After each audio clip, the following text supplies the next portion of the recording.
हाथ पकड़कर खींचा।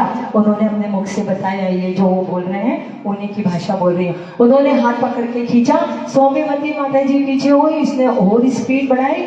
आगे एक भैया चल रहे थे जिनका नाम सम्यक जैन बताया जा रहा है, उनको टक्कर मारी। उनके पीछे पूज्य ओम शमवती माता जी थी, उनको टक्कर मारी। उनके पीछे श्रीमती माता जी थे, उनको भी उड़ाया और तेजी से भागता हुआ जब तक उन्होंने पलट कर देखा तो वो भाग गया, रुका भी नहीं।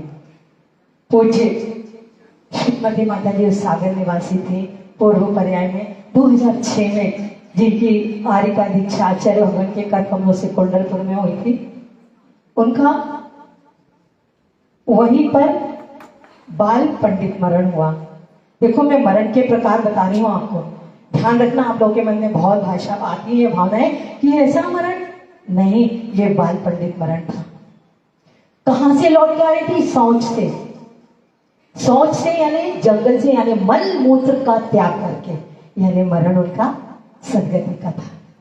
संयमी थी, पूर्व से एक दिन पहले का 24 घंटे का आहार जल का त्याग था, इसलिए सदगति तो निश्चित ही ना।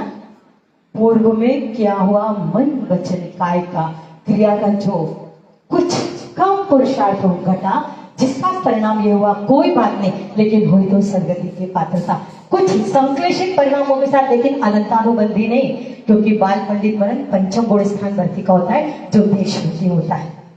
दोनों उस समय पूर्व आरिकामा श्रीमती माता जी, लेकिन उपशमवती माता जी तमिलनाडु की पूर्व गृहस्थ आश्रम में रहने वाली थी। वो पूर्व आचार्य आर्जव सागर जी की संघस्थ थी, उन्होंने उनसे ही व्रत लिया हुआ था, लेकिन आचार्य भगवान के कमलों से उन्होंने भी आर्य का दीक्षा ग्रहण की थी 2006 में।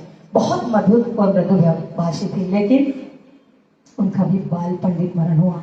यहाँ पर प्रश्न ये उठता है कि उनके साथ पुरुष क्यों नहीं? ये बहुत बड़ा चिंतन का विषय है। बहुत सारे महिला मंडल बनते, वो केवल गौ माता को गौशाला जाने के लिए, कुछ हॉस्पिटल में फल बांटने के लिए, कुछ कपड़े बांटने के लिए, या महावीर जयंती पर अपना झूला पालना लगाने के लिए। केवल आप लोगों ने इसलिए महिला मंडल बना रखा है? क्या आप लोगों ने इसीलिए कितनी पार्टी बना रखी है कि कभी भी कोई आर्य का संघ आए तो उनके साथ आप अपना समय नहीं देते हो? आप लोग अपने ऊपर प्रश्न चिन्ह उठाया करो।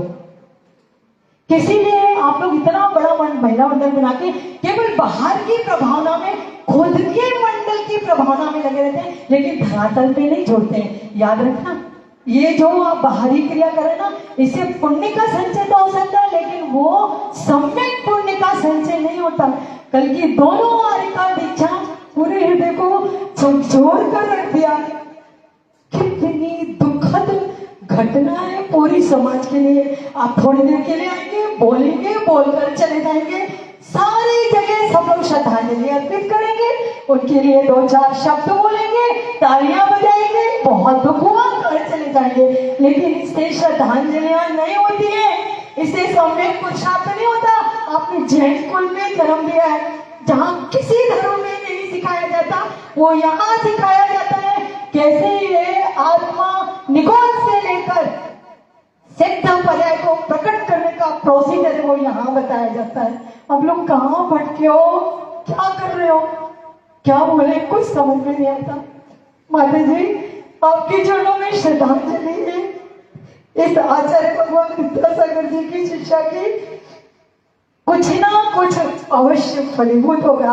आपने तो सम्यक्तों के साथ बाल पंडित मरण किया माता जी, आप तो निश्चित ही अकृत्रिम चैतन्यों की वंदना कर रही होंगी माता जी, लेकिन आपके साथ ये भावना बात है कि आपकी ये मरण समाज में कुछ संदेश देकर जाए।